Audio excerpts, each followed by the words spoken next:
আমরা কি বলবো যে ৭১ আমাদের অংশ ছিল না? বিকজ কয়েকটা বাচ্চা পোলাপান যাদের বাংলাদেশের ইতিহাস সম্বন্ধে কোনো আইডিয়া নাই, বাংলাদেশের কালচার সম্বন্ধে কোনো আইডিয়া নাই, তারা বলবে ৭১ বাদ।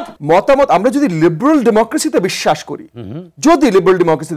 করি, আমরা অনেকেই বলছি কনস্টিটিউশন ছিঁড়ে ফেলবো, পুড়িয়ে ফেলবো, নতুন কিছু করে ফেলবো, কিন্তু যদি যে কনস্টিটিউশনটা ভুল ভ্রান্তি আছে, কিন্তু যে কনস্টিটিউশনটা আমাদের আছে এটা লিবারেল ডেমোক্রেটিক একটা কনস্টিটিউশন। যদি আমরা লিবারেল ডেমোক্রেসিতে বিশ্বাস করি তাহলে আমার অধিকার ততক্ষণ পর্যন্ত আমি খাটাতে পারি যতক্ষণ পর্যন্ত আমার অধিকার আপনার অধিকারের উপরে কোনো ধরনের হস্তক্ষেপ করছে না।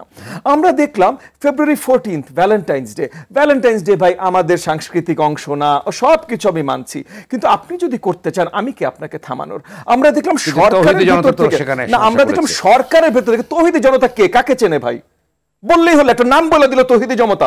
কালকে মোশাররফ ভাই বলল তৌহিদি জনতা, ববি আজাদ তৌহিদি জনতা, কি বলে না মশিউর তরুণ তৌহিদি জনতা বলে দিল, হয়ে গেল। কারণ এই তৌহিদি জনতা নামে তো করছে প্র্যাকটিক্যালি, না যে নামে যে করছে সেগুলোরও কিছু এগেন আজকে ইন্টারনেটের যুগ, তো তরুণরা বা বিবেকবান যে জনগণরা আছেন তারা অলরেডি ছবি দিয়ে পরিচয় দিয়ে ইন্টারনেটে দিয়ে দেয়। এবং আমরা দেখেছি যে তৌহিদি জনতার নামে একজন হ্যারাস করলো ঢাকা বিশ্ববিদ্যালয়ের ক্যাম্পাসে, তাকে যে জেল থেকে ছাড়িয়ে নিয়ে আসলো, যারা ছাড়িয়ে নিয়ে আসলো ফুলের মালা দিয়ে, টুপি পরিয়ে, পবিত্র কোরআন তার হাতে দিয়ে কোরআনের অবমাননা করেছে, এটা যারা করলো তাদের পরিচয় পত্র বেরিয়ে গেল যে তারা এর আগে হিজবুত তাহরির না কিসের সাথে জড়িত ছিল।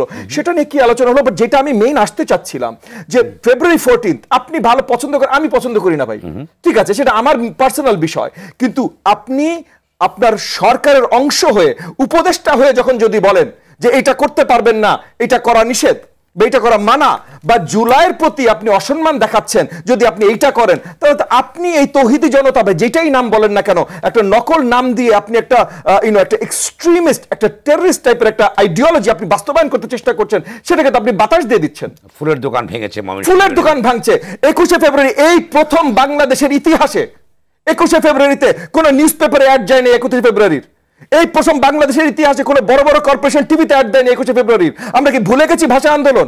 আমরা কি ভুলে যাব 26শে মার্চ?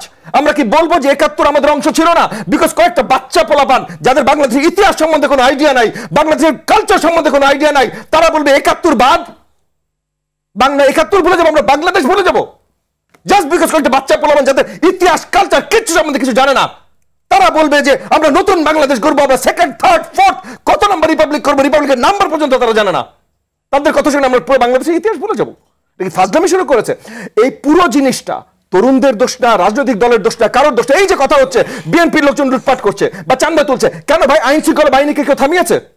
বিএনপি আমার দল না ভাই, বা বিএনপির জায়গা থেকে তো বিএনপি একটার পর একটা বহিষ্কার করছে যাদেরকে ধরা পড়ছে। কিন্তু আইন শৃঙ্খলা বাহিনী বাদ দেন, মিডিয়া যদি নতুন সরকারের সাপোর্টে যে এই যে দলটা আসছে, এই সরকারি সাপোর্টে যে দলটা আসছে, এদের নামে রিপোর্ট পর্যন্ত করতে ভয় পায়। আপনি বলেন আপনি মিডিয়া চালান, আমি আপনাকে এখানে স্পটে ফেলতে চাই না, বাট আপনি বলেন আপনার চ্যানেল কয়বার রিপোর্ট করেছে? এই যে আপনার শোতে বসে বা যে কোনো শোতে বসে বড় দেখা বলছে এখানে বিএনপির লোকজন করছে ভাই, আমি না করছি না, কিন্তু তারা বহিষ্কারও করছে, সেখানে তাদেরকে আমি সাধুবাদ জানাই। যদি তারা বহিষ্কার না করতো আমি তাদেরকেও শক্তভাবে নিন্দা করতাম। কিন্তু অন্য পার্টি যে করছে তাদেরকে ধরেন, তাদের কথাও বলে, তারা তো নতুন এসছে ভাই, মাঠে নতুন এসে অলরেডি চান্দা শুরু হয়ে গেছে, তাহলে তাদের সম্বন্ধে কি ব্যবস্থা আপনি নেবেন?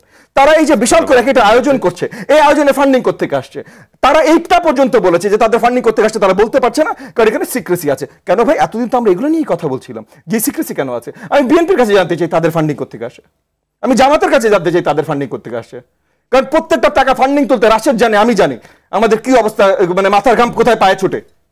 তো আপনাদের এত বড় ফান্ডিং করতে আসে, আপনি বলেন ভাই, আপনি স্পষ্ট রাজনীতি করতে চান, বড় বড় কথা বলতে চান, বড় বড় আওয়াজ করতে চান, আপনি নতুন প্রধানমন্ত্রী, তাহলে বলেন, আপনি দেখান আপনি প্রধানমন্ত্রীর মতো করে কাজ করেছেন, তারপর আমরাও মানবো। আপনার বয়স 20 না 42 না 82, আই ডোন্ট কেয়ার, আপনাকে প্রধানমন্ত্রী হিসেবে মানতে আমি রাজি আছি।